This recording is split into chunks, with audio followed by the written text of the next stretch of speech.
Hi everyone, you're welcome back to my YouTube channel. It's your girl Yechi here, and today is day 4 of our lockdown YouTube challenge, which you already know I'm super excited about. So today I'm going to be spilling the tea about how to become a better blogger in 2020. I do feel like this period everyone is trying to get enough information to take their brand, their business, their side hustle to the next level. So once this whole lockdown is over, people are going to come back way stronger. So if you are a blogger or you want to be a blogger and you want to know how to up your game this 2020, then this video is definitely for you. So keep on watching.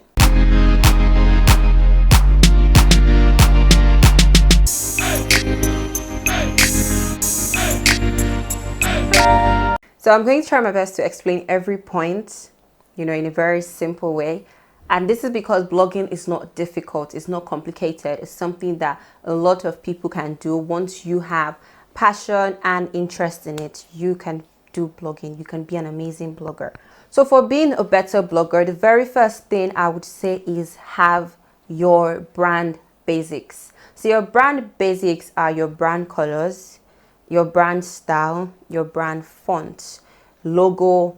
Those are your brand basic things that when people see, they'll be like, oh, this reminds me of Iamyeychi, this reminds me of the shoe styler, if that's the name of your brand. So those are the little things that can speak for you when your face is not even there. So like your logo, your brand colors, have colors that you work with, colors that you love. I'm going to drop a link to a website that can help you generate colors and their hex code too. It's not just enough for you to have, oh, baby pink. There are different shades of baby pink. Have a hex code. Hex code is like FDB6AA, those kind of things. That's what hex code is for colors. So for your brand colors, have your hex code. The name of the website is colors.co. I'm still going to drop the link in the description box, but you can use to generate color palettes that you can use for your brand colors. You can use to generate colors from pictures. So if you really like the way a picture is and you just want to pick a color from the picture, then you can do that with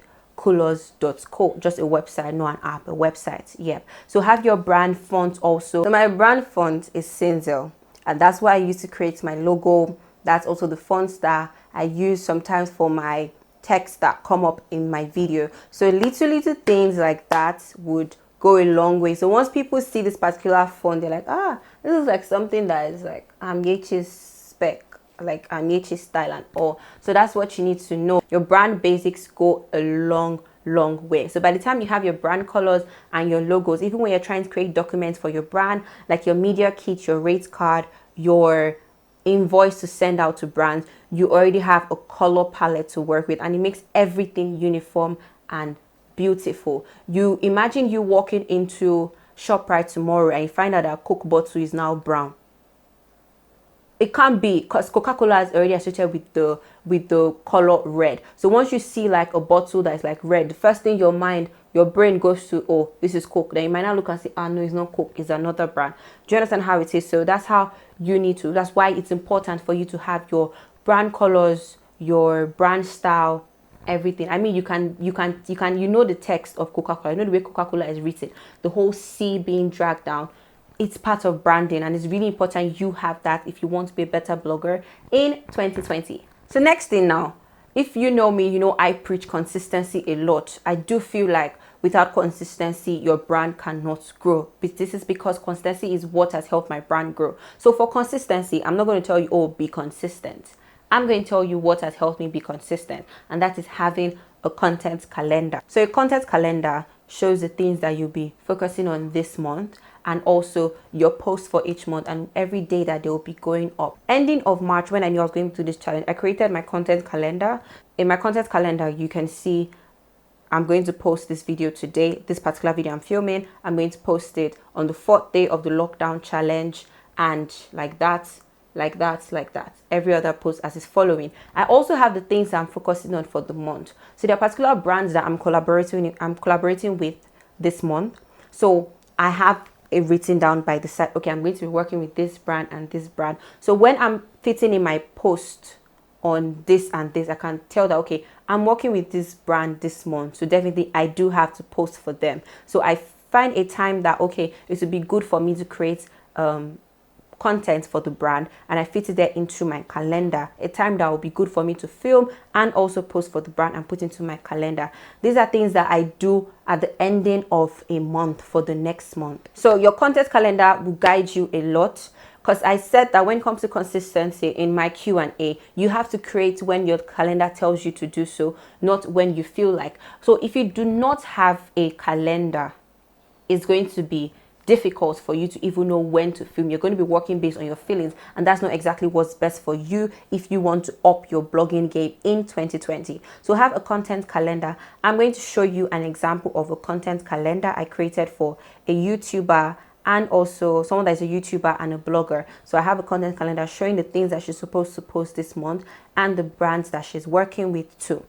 I'll put it up. So also, it helps you a lot if you're going to be working with brands on campaigns and doing campaigns for brands. So sometimes brands will send you dates that they want their a particular post to go up for them, so that you don't forget. You put in your calendar and you put it there that, okay, today I'm supposed to post on 25th, I'm supposed to post for so brand by this time. This is what they asked me to post. So it's best, and it's a very, very good guide. So if you really want to be a better blogger, you have to put in enough work behind the scenes, and that is what your content calendar will help you do. All right, so my third tip now will be keep learning with Google search. And the reason why I did not just say keep learning, I put with Google search, and this is because when you Google things, instead of just going into someone's DMs and asking questions, Google would show you 1,001 answers.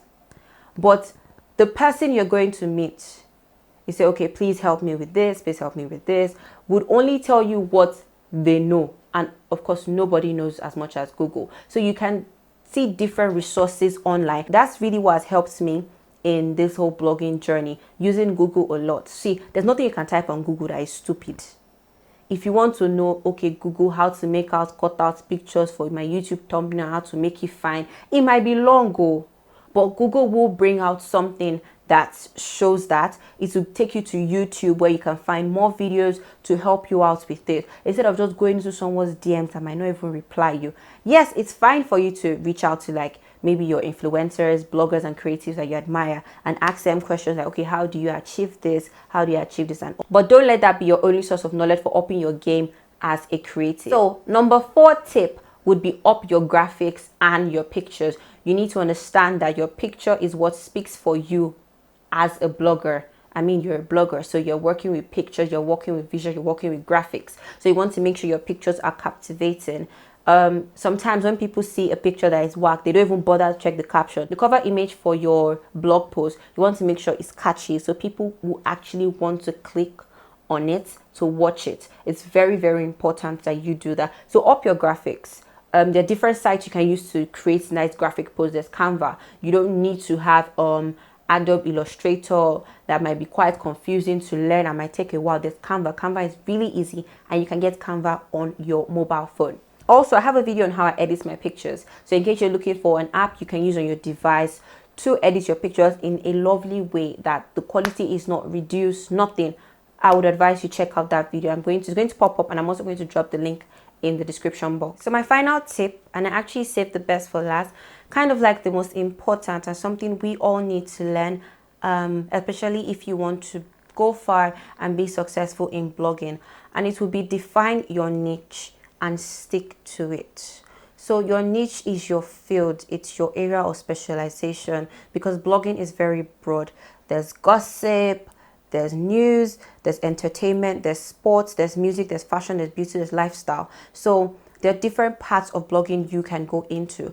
But I would say define your niche and stick to it. So is it going to be beauty you'll be doing? Then stick to beauty. Stick to beauty, and don't just jump around. Don't just move around. When a brand from another niche comes, you jump at it. No, define your niche and stick to it. The reason why I'll say define your niche is because when you know so much on a particular topic and you deliver so much content on that topic, it is very easy for people to trust you. So like whenever I need anything beauty related, I would first of all go and check Ronke Raji's channel and Dimaume's channel, because they have put out so much content on beauty. I trust them.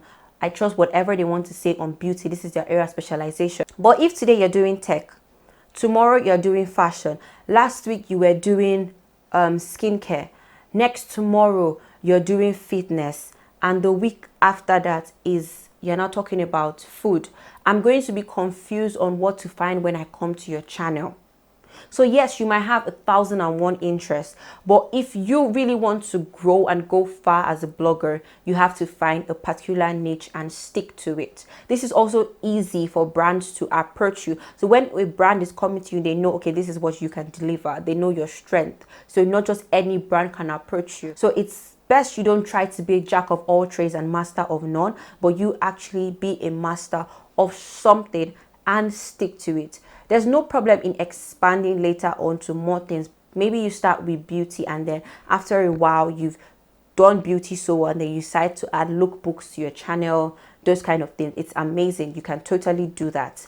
But when you're starting, have a niche and stick to it. It's something that a lot of Nigerian bloggers fail to do because we tend to be pulled aside by different things, what your viewers are telling you, or have your niche and stick to it. Trust me guys, it will help you in the long run. And that brings us to the end of this video. Let me know if you want more or if you have more tips. Probably you're a blogger, you've been blogging for a while. Let me know if you have more tips in the description box and we'll just interact and talk about it. Thank you guys so much for watching this video. It's day 4 of our YouTube lockdown challenge and I'll be back tomorrow with more content. I still remain your girl Yechi. Bye-bye.